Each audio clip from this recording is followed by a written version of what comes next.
மிதுனம் எல்லாம் மாறப்போகுது. என்ன மாற்றம், எதுல மாற்றம், அதை பத்தினதுதான் இந்த வீடியோக்குள்ள நான் அதை பத்தி ரொம்ப கிளியரா எக்ஸ்பிளைன் பண்ணிருக்கிறேன். வீடியோ ஃபுல்லா பார்த்து தெரிஞ்சுக்கோங்க. இந்த வீடியோல நம்ம பார்க்க போறது மிதுனம் ராசிக்கான ஏப்ரல் மந்த் ராசி பலன். ராசி பலன் பார்க்கறதுக்கு முன்னாடி சேனலை சப்ஸ்கிரைப் பண்ணாதவங்க சப்ஸ்கிரைப் பண்ணி வச்சுக்கோங்க. அப்பதான் உங்களுக்கு எவ்ரி வீக் நாங்க அப்லோட் பண்ணக்கூடிய அஸ்ட்ராலஜி பத்தின நிறைய யூஸ்ஃபுல்லான ஜெனரல் வீடியோஸ் கூட உடனே உங்களுக்கு நோட்டிஃபை ஆகும். மிதுன ராசிக்கு இந்த ஏப்ரல் மாசம் எப்படி இருக்கும் அப்படின்னு பாத்துடலாமா? மிதுன ராசியை பொறுத்த வரைக்கும் ராசிநாதன் புதன் நட்பு ஸ்தானத்துல ராகுவோட இணைஞ்சிருந்தா கூட குருவுடைய பார்வையிலே இருக்குங்க. ராசி மேலேயே குரு இருக்கு. நல்ல விஷயங்களை எதிர்பார்க்கலாம். நிறைய நல்ல மாற்றங்கள் நடக்க போகுது. இப்ப பாத்தீங்கன்னா ராசிநாதன் பலவீனமாக கூடாது. பலவீனமானா மனசு ஒரு நிலையில இருக்காது. மனசு சந்தோஷப்படுற மாதிரியான விஷயங்கள் நடக்காது. மன குழப்பங்கள் இருக்கும். முக்கிய முடிவுகளை எடுக்க முடியாது. முதல்ல அதை தான் பார்க்கணும். தனாதிபதி ஸ்ட்ராங்கா இருந்தாலும் ஜீவனாதிபதி ஸ்ட்ராங்கா இருந்தாலும் முக்கியமான விஷயங்கள் ராசிநாதனை பேஸ் பண்ணி தான் இருக்கு. ராசிநாதன் நல்லா ஸ்ட்ராங்கா இருக்கணும். இந்த ஏப்ரல் மாசம் நல்லாவே இருக்கு. உங்களுக்கு புது அறிமுகங்கள்லாம் கூட கிடைக்கும். நிறைய நல்ல விஷயங்கள்லாம் நடக்கும். நிறைய மாற்றங்கள் நடக்கிறத பாப்பீங்க. உங்ககிட்டயே கொஞ்சம் கொஞ்சமா சேஞ்சஸ் இருக்கும். செவ்வாயுடைய 4வது பார்வையும் ராசிக்கு படுறதுனால ரொம்ப சுறுசுறுப்பா இருப்பீங்க. அடுத்தது உங்களுடைய ராசிக்கு தனாதிபதினு சொல்லக்கூடிய சந்திரன் 2வது அதிபதி, தனம் வாக்கு குடும்பஸ்தானாதிபதி சந்திரன் பாத்தீங்கன்னா பௌர்ணமி நிலையில இருக்கு.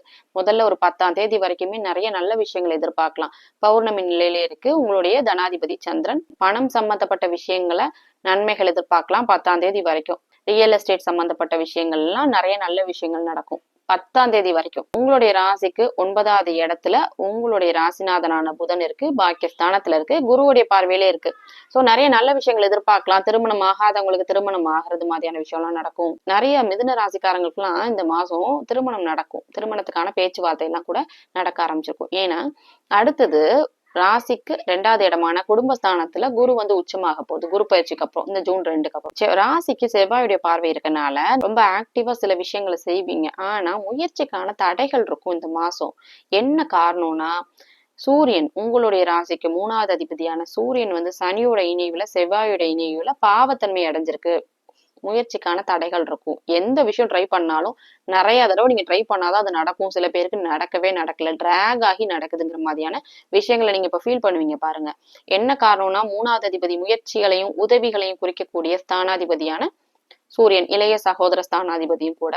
சூரியன் பாவ கிரகங்களுடைய தொடர்புல இருக்கு. இந்த ஆதிபத்தியங்கள குறைகள் இருக்கும். உதவி கிடைக்காது. நீங்க நிறைய பேருக்கு ஹெல்ப் பண்ணிருப்பீங்க. ஆனா இந்த மாசம் நீங்க போய் ஹெல்ப் கேட்டீங்கன்னா ஹெல்ப்பே உங்களுக்கு கிடைக்காது. இந்த மாதிரியான விஷயம் நடக்கும். சகோதர விஷயங்கள் கெடுங்க. இளைய சகோதர விஷயம், உங்களுக்கு யாராவது உங்களுடைய தம்பி தங்கச்சி எல்லாம் இருப்பாங்க இல்லையா, அவங்க கூட உங்களுக்கு கருத்து வேறுபாடு வரும். அவங்களால சில பண விரயங்கள் உங்களுக்கு ஏற்படும். சகோதர விஷயம் நல்லா இருக்காது. சகோதரனே விரயம், சகோதரனால விரயம் மாதிரியான விஷயம் நடக்கும். அடுத்தது உங்களுடைய ராசிக்கு 4வது அதிபதி ராசிநாதனும் கூட புதன் தான். புதன் அகைன் சொன்ன மாதிரி பாக்கியஸ்தானத்துல குருவுடைய பார்வையில இருக்கு. வீடு வாகனம் சம்பந்தப்பட்ட விஷயங்கள்லாம் கூட கண்டிப்பா நடக்கும். ராசிக்கு 5வது இடத்துக்கு சுக்கிரனுடைய பார்வை கிடைச்சிருக்கு. 5வது அதிபதியே சுக்கிரன் தான். சுக்கிரன் நல்லா ஸ்ட்ராங்காவே இருக்கு. குழந்தைகளால ஆதரவு, பெண்களால ஆதரவு, பெண் குழந்தைகளால ஆதரவு மாதிரியான விஷயம் நடக்கும். அடுத்து உங்களுடைய ராசிக்கு 6வது அதிபதினு சொல்லக்கூடிய செவ்வாய் பாத்தீங்கன்னா கடன், நோய், எதிரி இதெல்லாத்தையும் குறிக்கக்கூடிய ஸ்தானாதிபதி. வேலையும் அதுதான் கொடுக்கணும். 6வது ஆதிபத்தியத்துக்குள்ளதான் வேலையும் வரும். சோ இந்த ஆதிபத்தியங்கள்ல குறைகள் இருக்குங்க. 6வது இடத்த கொஞ்சம் புரிஞ்சுக்கிறது கஷ்டம். 6வது இடத்துல ஒரு பாவ கிரகம் இருந்துச்சுன்னு வைங்களேன், கடனே இருக்காது. 6வது இடம் அதிகமா பாவத்தன்மை அடைஞ்சிச்சுன்னா அதிகமா கடன் இருக்கும். சோ 6வது அதிபதியான செவ்வாய் பாத்தீங்கன்னா சனியோட இணைவுல இருக்கு. சூரியனோட இணைவுலயும் இருக்கு. கடன் கொஞ்சம் அதிகமாறதுக்கான வாய்ப்பு அதிகம். கடனை அடைக்க முடியுமா அப்படின்னு கேட்டீங்கன்னா இப்போதைக்கு பாசிபிலிட்டி இல்லை. தனஸ்தானத்துக்கு குரு உச்சமாக போது ஜூன் 2ஆம் தேதிக்கு அப்புறம் நடக்கக்கூடிய இந்த குரு பயிற்சிக்கு அப்புறம் கண்டிப்பா கடன்களை அடைப்பீங்க. ஏன்னா தனஸ்தானம் ஆக்டிவேட் ஆகும். உங்களுக்கு பணப்புழக்கம் இருக்கும். நல்ல பண வரவுகள் இருக்கும். தனஸ்தானத்துல சுபகிரகம் இருக்கா, அந்த ஸ்தானத்தை வளர்க்கும். நல்ல பணப்புழக்கம் இருக்கும். பண வரவை கொடுக்கும். ஸோ கடன்களை நீங்க அப்பதான் அடைக்க முடியும். ஒரு 2 மாசம் கொஞ்சம் ஒரு மாதிரி தான் இருக்கும். வேலை இல்லாதவங்களுக்கு வேலை கிடைக்காது. வேலை இல்லாதவங்களுக்கு வேலை கிடைக்கிறதுல தடைகள் இருக்கும். ஏன்னா அதுக்கேத்த மாதிரி பாருங்க, 3வது அதிபதி முயற்சிகளை குறிக்கக்கூடிய ஸ்தானாதிபதி சூரியனும் பாவத்தன்மை அடையுது இல்லையா, வேலை விஷயங்கள்ல தடைகள் இருக்கும். புதுசா ஜாப் சேஞ்ச் பண்ணணும்னு நினைக்கிறீங்களா, இந்த மாசம் பண்ண முடியாது. எல்லாமே குரு பயிற்சி நடக்கணும். அது வரைக்கும் கொஞ்சம் வெயிட் பண்ணுங்க. ராசிக்கு 7வது அதிபதினு சொல்லக்கூடிய குரு நல்லா தானே இருக்கு. ராசிக்கு 7வது இடத்தோட தொடர்பு கொள்ளுது. திருமணம் சார்ந்த விஷயம், மனைவியால ஆதரவு, மனைவி வழி சொத்து கிடைக்கிறது, கணவன் மனைவி 2 பேருமே. உங்களுடைய ராசிக்கு 8வது அதிபதினு சொல்லக்கூடிய சனி பாத்தீங்கன்னா செவ்வாயோட இணைவுல இருக்கு. 8மாதிபதி ரொம்ப பாவத்தன்மை அடைஞ்சிருக்கு. லீகல் இஷ்யூஸ் மாதிரியான விஷயங்கள்லாம் கூட நடக்கும் சில பேருக்கு. அடுத்தது உங்களுடைய ராசிக்கு 9வது இடம் பாக்கியஸ்தானத்துல ராகு இருக்கு. நான் அகைன் சொன்ன மாதிரி சில பேருக்கு சில நன்மைகள் இருக்கும். தாய் வழி சொத்து, அம்மாவால ஆதரவு கிடைக்கிறது, அம்மா வழி சொத்து கிடைக்கிறது, அம்மாவால ஏதோ சப்போர்ட் கிடைக்கிறது, பினான்சியல் சப்போர்ட் கிடைக்கிறது, இந்த மாதிரியான விஷயம்லாம் நடக்கும். அடுத்தது உங்களுடைய ராசிக்கு 10வது இடத்துல தொழில் ஸ்தானத்துல 2 பாவகிரகங்கள் இணைஞ்சிருக்கிறதுனால இந்த மாசம் தொழில் சம்பந்தப்பட்ட விஷயத்துல முக்கிய முடிவுகளை எடுத்துடக்கூடாது. புதுசா பிசினஸ் ஸ்டார்ட் பண்றேன், பிசினஸ்ல புதுசா ஒரு பார்ட்னரை சேர்க்கிறேன். 10வது இடம் ரொம்ப பாவத்தன்மை அடைஞ்சிருக்கு.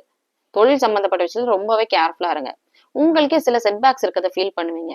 எந்த ஒரு இம்ப்ரூவ்மெண்ட்டே இல்லையே இந்த மாசம் அப்படிங்கிற மாதிரி இருக்கும். என்னதான் இருந்தாலும் ராசி மேல குரு இருக்கிறது இது எல்லாத்தையும் நீங்க தாக்கு பிடிச்சுக்கிற மாதிரியான ஒரு சூழ்நிலையை கொடுக்கும். குரு பயிற்சி நடக்கிற வரைக்கும் கொஞ்சம் வெயிட் பண்ணுங்க. குரு பயிற்சி நடந்துருச்சுன்னா நாங்க நல்லா இருக்க மாட்டோமான்னு கேட்டீங்கன்னா, ராசி மேல இருந்த குரு விலகுனா கூட தனஸ்தானத்துக்கு தானே வருது. உங்க ராசிக்கு தனஸ்தானம். பணப்புழக்கம் கண்டிப்பா இருக்கும். குரு பயிற்சிக்கு அப்புறம் நிறைய பேருக்கு வெளிநாட்டு வாய்ப்பெல்லாம் கூட அமையும். வெளிநாட்டுல படிக்க போகணும், வேலைக்கு போகணும்னு நினைக்கிறவங்களுக்கு எல்லாம் ரொம்பவே நல்லா இருக்கும். சந்திராஷ்டமம் நாட்கள்ல கொஞ்சம் கேர்ஃபுல்லா இருந்துக்கோங்க. 10, 11 அந்த தேதிகள்ல உங்களுக்கு சந்திராஷ்டமம் நடக்கும். முக்கிய முடிவுகளை எடுக்கக்கூடாது. புது அறிமுகங்களை தவிர்த்துருங்க. டிராவல் பண்ணும்போது கொஞ்சம் கேர்ஃபுல்லா இருங்க. மனசு ஒரு நிலையில இருக்காது. சந்திரன் மனோகாரகன் இல்லையா? மனோகாரகனான சந்திரன் ராசிக்கு 8ல மறைகிறது தான் சந்திராஷ்டமம். மனசு ஒரு நிலையில இருக்காது. குழப்பங்கள் இருக்கும். இந்த விஷயங்களை கொஞ்சம் கேர்ஃபுல்லா இருந்துக்கணும். ஓவராலா உங்களுடைய மிதுன ராசியை பொறுத்த வரைக்கும் இந்த மாசம் நல்ல மாசமாவே அமைஞ்சிருக்கு. என்ன மாறப்போகுது அப்படின்னு பாத்தீங்கன்னா, உங்களுடைய பினான்சியல் ஸ்டேட்டஸா இருக்கட்டும், உங்களோட பர்சனல் லைஃபா இருக்கட்டும், எல்லாமே மாறப்போகுது. இந்த மாசம் என்னங்க டல் அடிக்குது அப்படிங்கிற மாதிரி இருக்கீங்கன்னா, நான் ஆல்ரெடி சொன்ன மாதிரி இந்த விஷயங்கள்னாலதான் உங்களுக்கு சில குழப்பங்கள் இருக்கும். இதுல எல்லாம் நீங்க கொஞ்சம் கேர்ஃபுல்லா இருந்துக்கணும். தொழில் சார்ந்த விஷயத்துல முக்கிய முடிவுகள் எடுக்கக்கூடாது. சகோதர விஷயத்துல ரொம்ப கேர்ஃபுல்லா இருந்துக்கணும். இந்த மாசம் நிறைய நன்மைகள் அப்படிங்கிற மாதிரி எதிர்பார்க்க முடியாது. ஏன்னா எல்லா கிரகங்களும் பாத்தீங்கன்னா பலவீனமாகுது. சனியோட எல்லா கிரகங்களும் ஒன்னா கூடுறாங்க.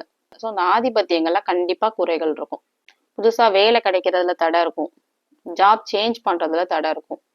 எப்ப பண்ணலாம் அப்படின்னு கேட்டீங்கன்னா, குரு பயிற்சி வரைக்கும் வெயிட் பண்ணுங்க. உங்களுக்கு மட்டும் இல்ல, எல்லா ராசிக்காரர்களுக்கும் ஒரு சேஞ்ச கொடுக்கும் குரு பயிற்சி. நிறைய பேருக்கு தெரியும், சில பேருக்கு தெரியாது. ஜூன் 2ஆம் தேதி குரு பயிற்சி நடக்க போகுது. அதுக்கப்புறம் சில சேஞ்சஸ் உங்களுக்கு நடக்கிறத பாப்பீங்க. வேலை மாறும்னு நினைக்கிறீங்களா? எல்லாருமே குரு பயிற்சிக்கு அப்புறம் மாறலாம். ஸோ இதெல்லாம் நீங்க கொஞ்சம் கேர்ஃபுல்லா இருக்கணும். கொஞ்சம் கொஞ்சமா மாற்றங்கள் உங்களுக்கு வந்துட்டு இருக்கு. நான் சொன்ன இந்த விஷயங்கள் எல்லாம் உங்களுக்கு ரெசனேட் பண்ணிக்க முடிஞ்சுன்னா எனக்கு உங்களோட ஒப்பீனியனை கமெண்ட்ல சொல்லுங்க. உங்களோட சொந்த ஜாதகத்துக்கு ஆன்லைன் கன்சல்டேஷன் வேணும்னு நினைச்சீங்கன்னா ஸ்கிரீன்ல தெரியுற இந்த வாட்ஸ்அப் நம்பருக்கு நீங்க ரீச் அவுட் பண்ணலாம். மற்ற ராசிக்கான ராசி பலன் வீடியோ லிங்க் ஃபர்ஸ்ட் கமெண்ட்ல பின்டா இருக்கு. நீங்க கிளிக் பண்ணி செக் பண்ணிக்கலாம்.